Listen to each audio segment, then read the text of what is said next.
At issue tonight, a cap on oil and gas emissions, a framework with targets that do not go as far as expected towards Canada's climate goals. What we're talking about today is about cutting emissions. This is not about capping production. But the proposal is getting some pushback. This proposed cap also undermines the unity of our country, and Albertans will not tolerate it. So what's to be made of the proposed cap on emissions? And can Ottawa convince the provinces to buy in? I'm Rosemary Barton here to break it all down. Chantal Hebert, Coyne and Althia Raj. Chantal, I'm going to start with you. This is a big, long-awaited piece of the Liberals' climate plan to cap oil and gas emissions. And they expect, they hope that it will make a difference to try and get them to their targets because they're not on track now. What did you make of what they put in the window today? Well, a cap on emissions, that's quite right, is not a cap on production. It's a way to encourage industry to find a way to produce cleaner petroleum, oil, natural gas, or else buy credits or sell credits. So it's an interesting way to go about it. For those who don't know, that is how the US and Canada went about acid rain, and it did. So first half of your question. The second half is the Liberals are in a poor position in the polls. This is supposed to kick in 2026. I don't think that the Liberals can get the time of day from provincial governments, especially Saskatchewan and Alberta, unless they get a clear mandate in another election. And they're challenged on top of that, Andrew, by the fact that there have been these the Supreme Court ruling and pushbacks from provinces saying, no, you're getting out of your courtyard here. This isn't stuff that you can do here. Yeah, and the good news is it is more reasonable and pragmatic than perhaps people might have feared in advance, both in the timelines, in the amount of reductions that are required, and most particularly in the fact that it's not just a cap, but a cap and trade system. So you can, companies that can exceed their quota can trade their excess emissions to companies that would find it much harder to reduce their emissions. So yeah, effectively it works almost like a carbon price. So the question becomes, why do you need a whole separate carbon price regime for the oil and gas sector? The point of a carbon pricing is supposed to be that you get out of, nuanced differences between industries. You let the pricing system itself handle those differences. You let businesses figure out how best for themselves to reduce emissions. You let investors decide how to allocate capital between different industries depending on what kind of carbon tax burden they're facing. And it becomes kind of impersonal in a way. And the benefit from that politically is you don't have somebody issuing edicts, going on TV, being seen to basically single out a particular industry and hit them over the head with it. Yeah. So you kind of wonder, both from a policy standpoint, that this is bound to be less efficient than having a single program that can apply across the board. And secondly, politically, it's bound to rile people up more than a simple single carbon price system. And the only thing you conclude is it seems to be important for them politically to be seen to be taking on the oil and gas industry. And I think that's really unfortunate. Althia. Well, I don't know if people are not riled up on the carbon price, because it seems like they are. I think Andrew actually knows the answer to the question that he posed. The reason that the Liberal government is going after the oil and gas industry is that, frankly, they cannot meet their target without it. And yes, they have tried to do a price on carbon, and they are not just picking on the oil and gas sector. We have clean fuel regulations, for example, help in the transportation sector. But they cannot achieve their targets at all unless they do have a system that is directed at the oil and gas sector. And so that's why. And while, yes, it was less ambitious than some people, I guess you could say the flip side, not just people feared, but some people hoped. In some ways, again, this is that, liberal Goldilocks position where you seem like you're prudent when you're being attacked from both sides. And, I was struck today hearing Alberta Premier Danielle Smith respond, talking about Stephen Guilbeault, the federal environment minister, as a menace. I'm not sure if she would have responded differently if the targets were even lower. I think that was a default position. What is interesting is they clearly have given a lot of thought to making sure that this plan will be held up in the courts. That was that I think may explain why there was a bit of a delay, but also that this will not. They have a line already out on this national unity question where the Premier talked about. Minister Guilbeault asked him about this last week, and he talked about, public opinion polling showing that support in Alberta is even high for this. But she is right when she says, when you ask people, do you support still this plan if it's going to take a significant chunk out of the provincial budget? And that either or discussion we really have not had. So Chantal, what does that mean in terms of how it plays out politically? Like, obviously, the Premier has to take the position that she's taking, but is there a way for the Liberals to say we're making a difference on climate change, but we are still allowing production to continue? Yes, and I think in the process they are, because everything is political now. Let's be serious. This is going to be an election about whether you do something or whether the Conservatives have an alternative. And today they got the Conservatives to say no to yet another option, which at the end of the day leaves the Conservatives with very little to show voters. That possibly can work in Alberta and Saskatchewan. But whether, and I'm guessing the Liberals are asking themselves that question, whether in the end it works in BC, Ontario, and Quebec is another issue.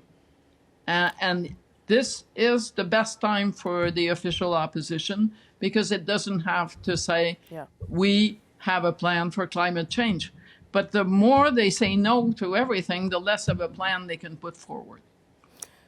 Andrew, on the politics of it. Well, it may be that the public's priorities have shifted a bit. Yes, it was one thing when, and people were always a bit duplicitous in this. They were all in favor of doing something. They were less in favor of having to pay for it.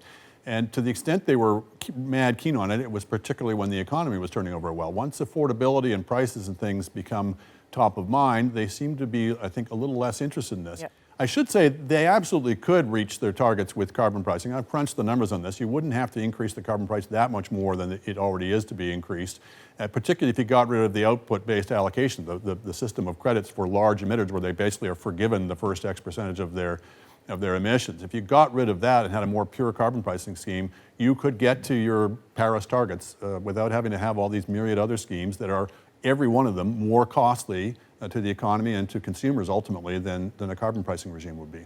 So how does the government then sell this particular cap in the context that we're in, Althia, which is, like, as we've all said, people seem worried about the carbon tax or questioning how it's working and whether it is working and whether it benefits them at all?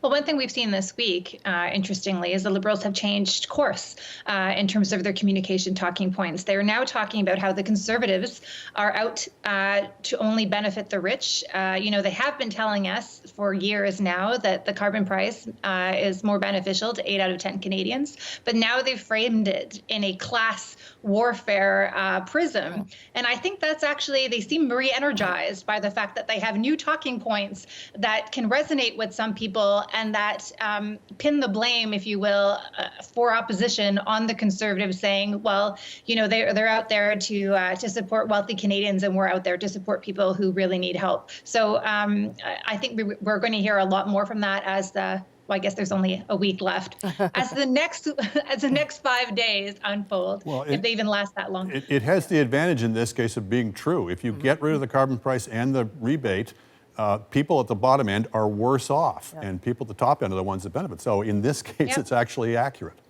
Yeah. Okay, we're going to leave this part here. Thank you all so much. But when we come back, we'll talk about the Speaker of the House, Greg Fergus, and the calls for him to step down.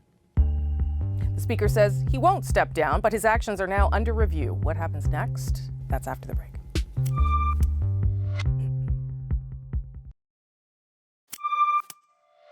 Speaker of the House Greg Fergus is facing calls for his resignation after he appeared in a tribute video for the Ontario Liberals. Fergus apologized but isn't stepping down. I think the best way to do it is to show them, to demonstrate fairness and impartiality and getting the job done. Now the House Procedures Committee is doing a review. So what's next for the Speaker of the House? Can he regain the confidence of the Conservatives and the Bloc in this case? Let's bring everybody back. Chantal, Andrew, and Althia. Althia, why don't you start us off on this one? Fergus obviously says that this appearance was supposed to be a tribute to a friend. It was for an intimate party. It wasn't supposed to be broadcast at a big event. But what do you make of how he's handled this? Well, it was an error in judgment. There's no doubt about that. Unfortunate for him, because it would be sad to see the first Black speaker, not even last 3 months. I don't know, maybe not even 2 months. But I think he's allowing the process to unfold as he should. He left and allowed the deputy speaker to step in, and then the process is going to unfold at the parliamentary committee. I hope the Liberals let it unfold and not close rank. The Conservatives never supported Greg Fergus, so to the outset of your first question there. The other thing I feel like I'm just going to add a little asterisk. We had an incident in the House this week where Chris D'Entremont, who's the deputy speaker and a Conservative, who's actually a very good speaker, had to expel a member of his own caucus for misbehaving, calling the Prime Minister a liar. You're not allowed to say that in the House of Commons, considered unparliamentary. But the only reason they did this, and this is the second time, because Raquel Dancho did this last year around this time to fundraise and to send out a note to supporters on social media. And so the Conservatives are not making Chris's job easier if they want him to replace Greg Fergus. So there's some parliamentary games happening here. It was an error of judgment. He shouldn't have done it. There's no excuse. And we'll see what happens. Why does it matter, Andrew, for Canadians who are watching and saying, so what? It was a friend. He sent a video. Why is this actually important? Well, the speaker has to be and has to be seen to be impartial as between parties. And this was a clearly partisan move, boneheaded move as well, not only to have participated in a partisan event, but to do so in his speaker's regalia, after which he compounded it by flipping off to Washington in the middle of this whole ruckus, which just looked like he was giving everybody the bird. I think the point that should be emphasized... That was pre-planned, to be fair. But plans can change. You can cancel it. Yeah. Cancel a ticket. Go on. But I think part of the reason this had such impact and resonance was he already had a reputation as a partisan. He was a very odd choice for speaker. I mean, like many of the fiercest partisans on the Tory side, he's a political lifer. He was the president of the Young Liberals of Canada. He was a staffer to a couple of cabinet ministers. He was national director of the party. So that's not the traditional type of person you would be choosing for speaker, on top of which he had a reputation in Parliament as being a pretty fierce political partisan in Parliament. So I think if he had more of a bank of credibility and capital to draw on before this, people might be a little bit more forgiving. But as Althia mentioned, the Tories were already kind of gunning for him from the get-go, and it's hard to see how he's going to regain their trust, even since they never really gave it to him in the first place. Chantal. These days, the Bloc Québécois will go out of its way to not be on the same side as the Conservatives. But on this, they are. And the NDP is wavering. I believe that judgment is the first quality of a speaker. And this is such a glaring error in judgment that I don't really see how it can be redeemed at the committee level. It can only be made worse by the Liberals trying to shore him up, because that would send the message that the speaker is the Liberals' speaker. It's a sad story, but I do think that if you cannot think your way through on your first months in the job, when you're earning respect and confidence, to not show up in speaker's garment to pay tribute and talk about how great it was to fight for the Liberals and for Dalton McGuinty, you should not be in the job.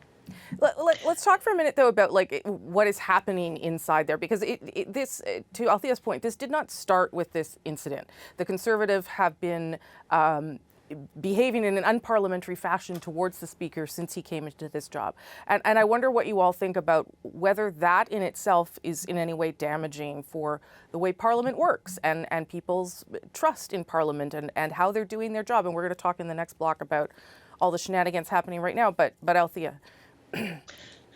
So two things. I think Greg Fergus actually did not do himself any favors the moment he stepped into that chair. He tried to be very preachy. He chose the wrong moment to really tell MPs how he wanted to act. act and police them, basically. I mean, he is supposed to be the referee, but he took an approach that I think if he had not chosen to take, the Bloc might still be on side because he's there because of them, not just because of the NDP.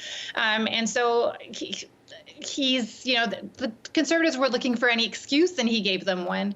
As far as the shenanigans in the House, it has gotten a lot worse over the past year, and I believe part of that is because of social media. The MPs are no longer playing to, you know, the few people watching on CPAC and the journalists in the gallery or watching on TV from their offices. They are looking for the clips that they can isolate and put on the internet to get more views, to get more reach, to mobilize supporters, to get more fundraising money. And it's working. And it's increasing the negative tone in the chamber, not just in the House in terms of the outbursts that we see that are completely disconnected from reality, but in the committee work where they're actually supposed to sit down and work together. They're being incredibly aggressive. They're no longer being nice to the witnesses. Like basic courtesy of a stranger, I'm not even talking about a minister, you know, a deputy or some expert, that you don't go shake their hand because you're going to start attacking them in any second so you can put a clip on social media. It is really destroying the tone and the civility of the place. Andrew? Yeah, I mean, all that's well taken in terms of the Tories' behavior, but I do think it compounds matters. The Speaker's behavior in this. It's one thing if you already have the trust of all sides of the House and you then say, okay, we really need to address the lack of decorum, lack of civility in the House. If you're viewed, perhaps rightly, as being a bit of a partisan, that appeal for decorum and civility, I mean, governing parties are always in favor of more civility in Parliament because that means less criticism. And if you were of a suspicious mind, you might look at what he was doing there and say, what he's really trying to do is prevent us from really nailing it to the government, fairly or unfairly. Chantal, last word to you. This Parliament is nearing its end, whether it's in 6 months or 18 months. It's a very politicized House, and you can say what you want about how the Conservatives are behaving, but it doesn't help to have a Speaker who can't read the room. And basically, that is what you have. Imagine that it's the Stanley Cup and you have a referee a week to the Stanley Cup who goes to the old home week of his previous team, one of the two contenders. Yeah, right. That makes for a good call on the part of the referee, even if those calls are okay. Yeah. It's too late to go back in time and redeem all this. I believe that the Speaker can't read the room. We have to take a short break, but when we return, we'll look at Pierre Poilievre and the Conservative delays in Parliament. That's next.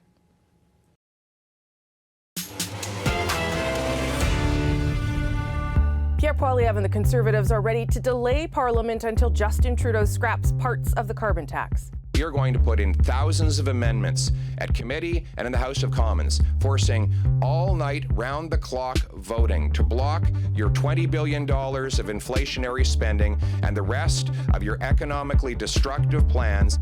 The Liberals are accusing Conservatives of disrespecting parliamentary process. He would rather disrespect Parliament. He would rather try to obstruct than actually deliver for Canadians. So is this regular parliamentary obstruction tactics, or is there something else at play? Let's bring everybody back. Chantal, Andrew, and Althia. We talked about this a little bit in the last block. I mean, I want you all to weigh in on whether you think this is different.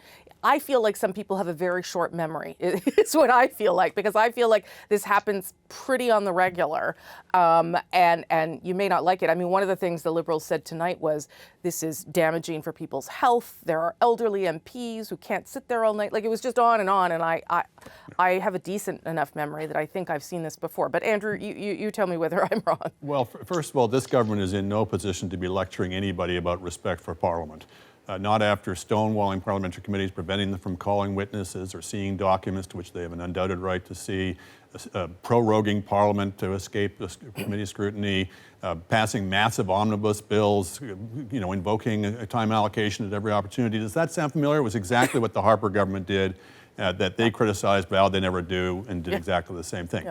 However, 20,000 wrongs don't make a right. There is a case for this kind of shenanigans and this kind of obstructionism when the government has done something outrageous, when they have abused their prerogatives in Parliament of the kinds of things I've been mentioning. That's not the case here. This just, well, you could make a sliver of a case that the Senate should not be amending a private member's bill. I'm of that opinion, but it's not I wouldn't say there's a consensus on that. But, you know, other than that, it should only be for things where they're absolutely running roughshod over Parliament, and it's the opposition's only way to register their unhappiness, to embarrass the government and maybe shift them off of it. In this case, it's just a piece of legislation they don't like. Particularly, Mr. Poilievre was talking, it certainly sounded like he wanted them to basically axe the whole carbon price as a result of this, which this is something the government ran on, was elected on, has the support of every other party. There's just no basis for him to be doing it on that, for that reason. Chantal? Well, they can sit through Christmas and New Year's if that's what Pierre Poilievre thinks he wants to do. But Justin Trudeau is not going to axe the carbon tax. No. But that being said, the last time Pierre Poilievre said he was going to do something like that, you talked about short memories, was last spring when he said that he and the Conservatives were willing to sit all summer. Think about it, work all summer to do whatever it was that was the issue then. And I couldn't remember how that ended, so I Googled it. And the first headline that came was, Parliament adjourns early, June 21st, with all-party agreement. So you kind of think, really, this is fascinating as a tactic. But if you want to spend Christmas there, I suspect most Canadians will not stop because the issue is so manufactured. And that being said, the Liberals have a majority on their side on this, the NDP and the Bloc. So if they can't find their way out of there before Christmas, well, they can all celebrate Christmas together. I know lots of Conservatives who won't want to do that and will certainly want to go home, Althia. They will go home. This is the thing. Like, I think when people think filibuster, they think about what happens in the United States, where you have members on the floor of Congress and they're talking and they're talking and they're talking and they're talking all night and they're eating chocolate bars and making their case. We have this thing. We have rules. So like when Pierre Poilievre stood up to Chantal's example, he knew that the night before they had voted to have time allocation for 5 hours. He couldn't talk for more than 5 hours. He didn't say that in his fundraising notes, but that was the maximum he could talk for. Right now, the House calendar has them leaving next Friday. I will be shocked if they get agreement to sit beyond next Friday. I mean, even the Liberals were pointing out that today, you know, they're having this debate in the House, and Mr. Poilievre is even in the House because he has a scheduled fundraiser in Montreal. So it's like, you know, why can't we have nice things? Why can't we have even real filibusters? You know, like, go I'll be work shocked. hard for it. I'll be shocked if they even make it to next Friday. But maybe I'll be cursing myself then. They sat until 2:30 in the morning at the committee. I guess this morning. So well, you know, it's good. Some of them are there, but can we just also note that they don't actually need to be in the House? They have their voting app. That's right. So they can be at their restaurant and vote on their app. Okay. Or the Christmas party. Or a Christmas party. Okay, well, we'll see if they're still sitting there next week. Thank you all. Appreciate it.